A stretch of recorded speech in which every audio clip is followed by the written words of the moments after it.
Módulo 38 da nossa frente 1, função logarítmica. Continuando o estudo das funções, função logarítmica é toda função do tipo f de x igual a log de x na base a, na qual, pessoal, x é o logaritmando desse logaritmo, a é a base desse logaritmo. Lembrando que a gente já estudou logaritmo aí nos módulos anteriores.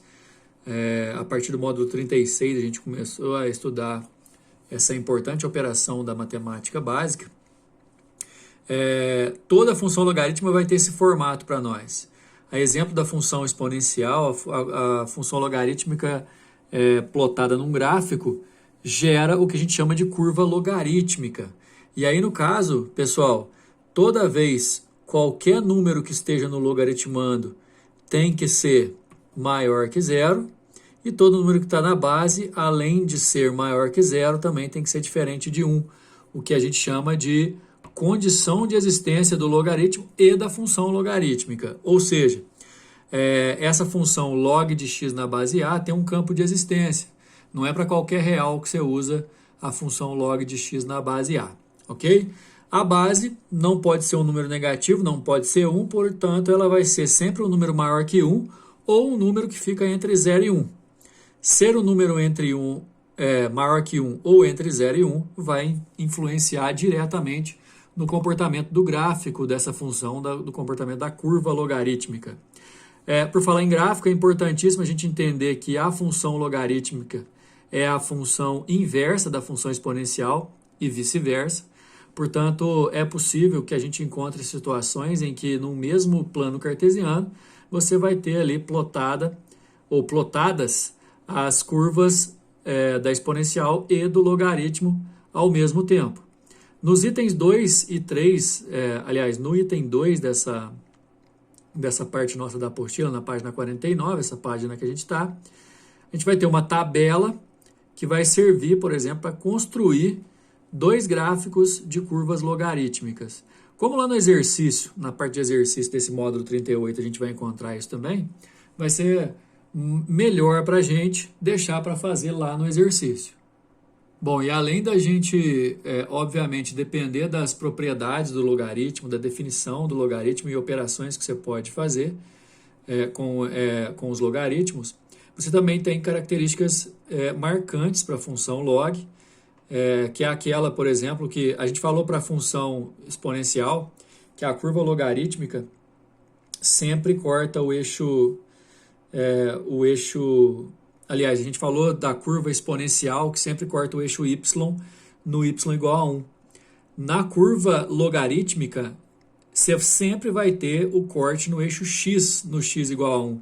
Então, essa característica aqui, ó, é muito importante. O gráfico da função logarítmica sempre intercepta o eixo OX, né, o eixo x, eixo das abscissas, no ponto de 1 e 0, ou seja, já que logaritmo de 1 em qualquer base que exista é 0, e o y nesse caso é o próprio 0, toda função logarítmica vai cortar o eixo x no x igual a 1.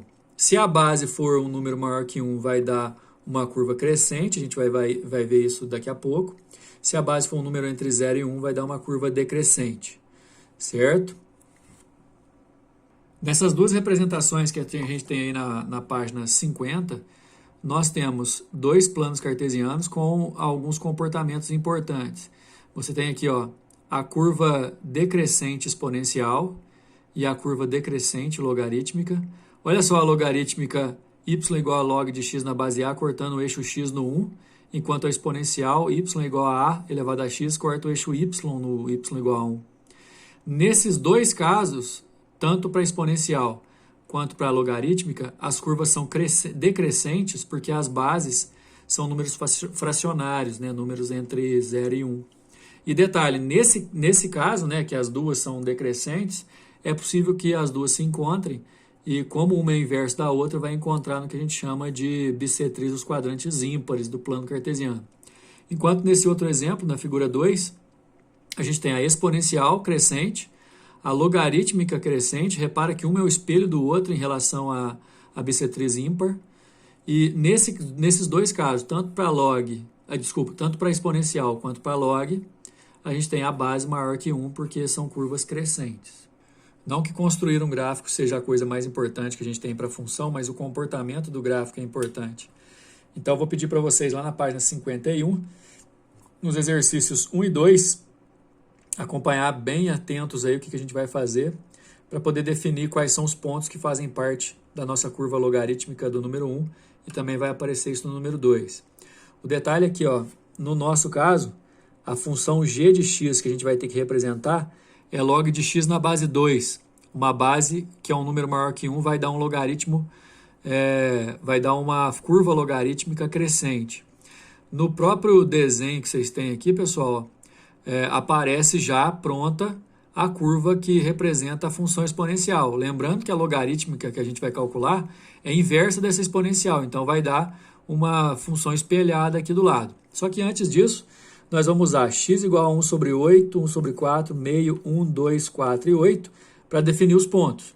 Sempre jogando x valendo o tanto que a proposta da tabelinha aqui está dando.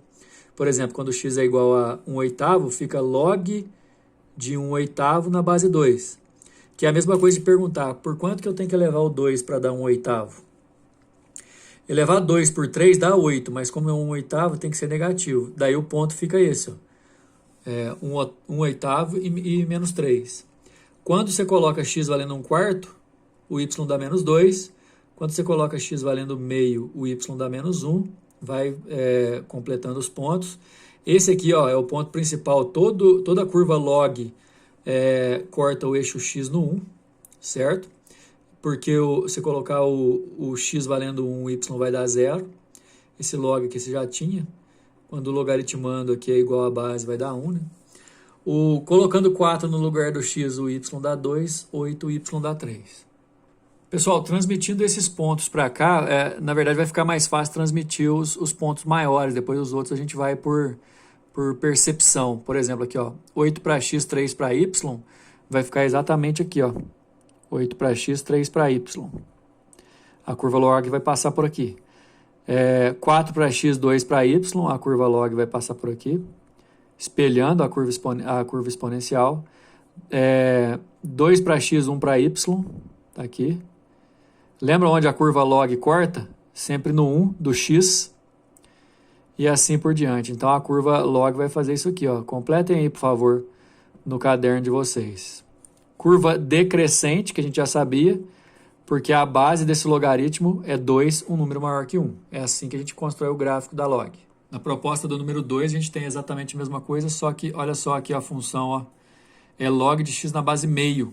Uma base meio tem um comportamento contrário ao da base 2, exatamente contrário, já que agora a base é um número entre 0 e 1, então vai ser uma curva decrescente. Lembrando que a curva decrescente do log com a curva decrescente da exponencial de mesmas bases, elas se encontram na bissetriz dos quadrantes ímpares. Mas eu vou usar o x valendo 1/8, valendo 1/4, igual o anterior, só que os resultados você vai ver que vão invertendo aí por conta do sinal. Meio elevado ao cubo é 1/8, então log de 1/8 na base meia é 3, aí dá esse ponto. Você vai completar todos os pontos que estão aí, substituindo o x e achando o y, aqui os pontos. Destaque para esse, né, que repetiu inclusive do outro, porque toda a curva log corta o eixo x aqui, ó. Sempre vai cortar o eixo x no x igual a 1. Certo, pessoal? E os pontos estão aqui, ó, 8 e menos 3, que vai ser aqui, ó. Certo? Depois você tem o ponto 4 e menos 2, que vai ser aqui, dando a curva log decrescente. Depois 4 e menos 2, aqui está errado, aqui é 2, ó. Corrige aí. A resolução aqui está errada. É 2 e menos 1, que vai dar aqui, ó. Você já tem como fazer a curva log aqui assim, fazendo assim, ó. Uma curva decrescente, né? Cortando exatamente aqui onde dá x igual a y. Curva decrescente, porque a base é um número entre 0 e 1.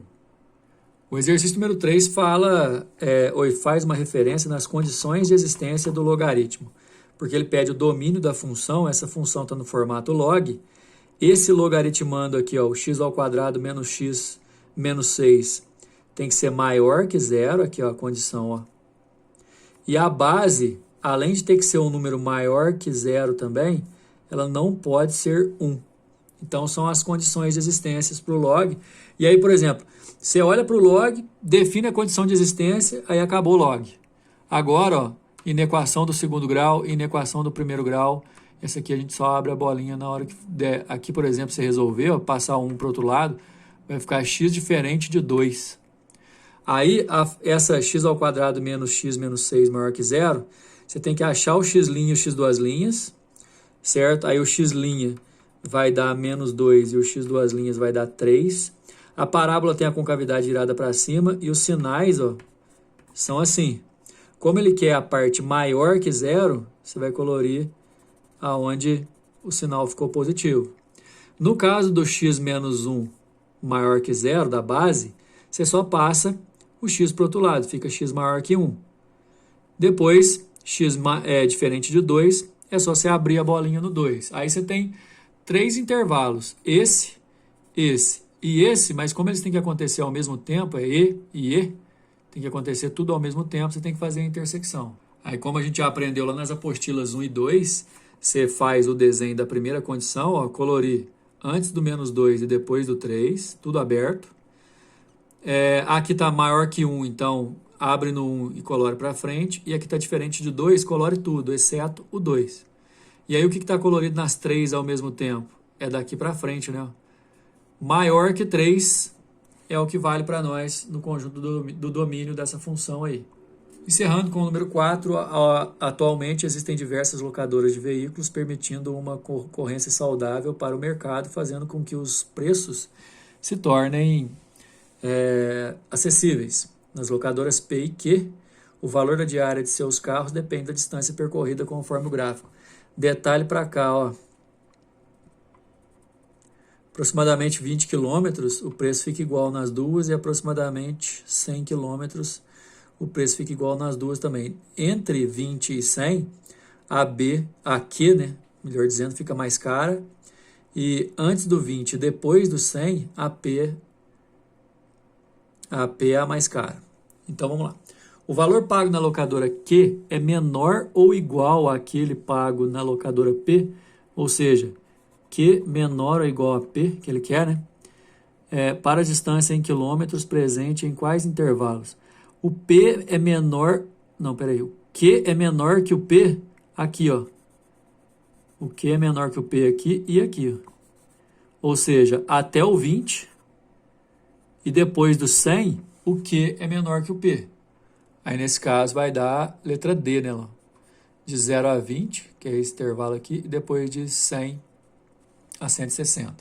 Bom, a gente finaliza aqui, pessoal.